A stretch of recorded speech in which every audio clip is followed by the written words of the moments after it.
भारत पर मुसलमानों की पहली चढ़ाई। खलीफा।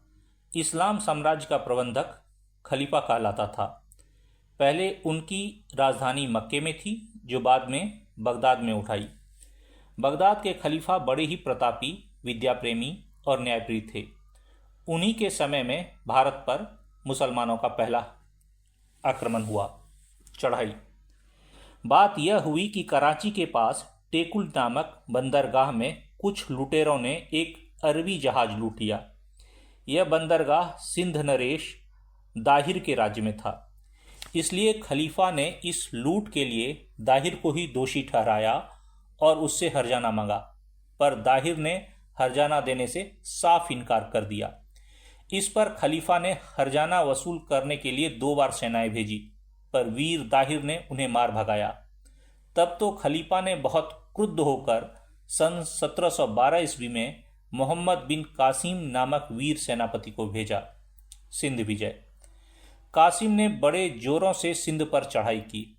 वह सिंध के कितने ही भागों पर अधिकार जमाता हुआ खास राजधानी अलोरा तक पहुंच गया। खूब घमासान युद्ध हुआ, पर कासिम की वीरता और चतुराई के सामने हिंदू न ठहर सके। दाहिर लड़ता हुआ मारा गया। फिर भी नगर पर कासिम का अधिकार न हो सका। बात यह हुई कि दाहिर की पत्नी बड़ी वीर नारी थी।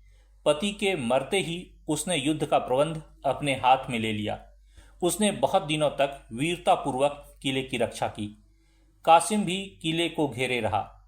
जब किले की रसद खत्म हो गई, तब निराश हो रानी अन्य क्षत्रियों के साथ जौहर व्रत करके जलमरी और क्षत्रिय लोग केसरिया बाने पहन हथियार ले फाटक खोलकर बाहर निकल पड़े। फिर एक बार भयंकर युद्ध हुआ। दोनों ओर के बहुत से वीर काम आए। अंत में किले पर कासिम का अधिकार हो गया, परंतु इस विजय से मुसलमानों को कुछ लाभ न हुआ। अभी कासिम सिंध का ठीक ठीक प्रबंध जमाने भी न पाया था कि खलीफा ने उसे बुला भेजा। ज्यों त्यों करके सिंध में मुसलमानों का राज चलता रहा। 780 ईस्वी में फिर राजपूत प्रबल हो गए। उन्होंने अरब को हटाकर फिर सिंध पर अधिकार कर लिया। इसके बाद 200 वर्ष तक भारत पर मुसलमानों का कोई आक्रमण नहीं हुआ, जैसे वो उसकी खोज खबर भूल गए हों।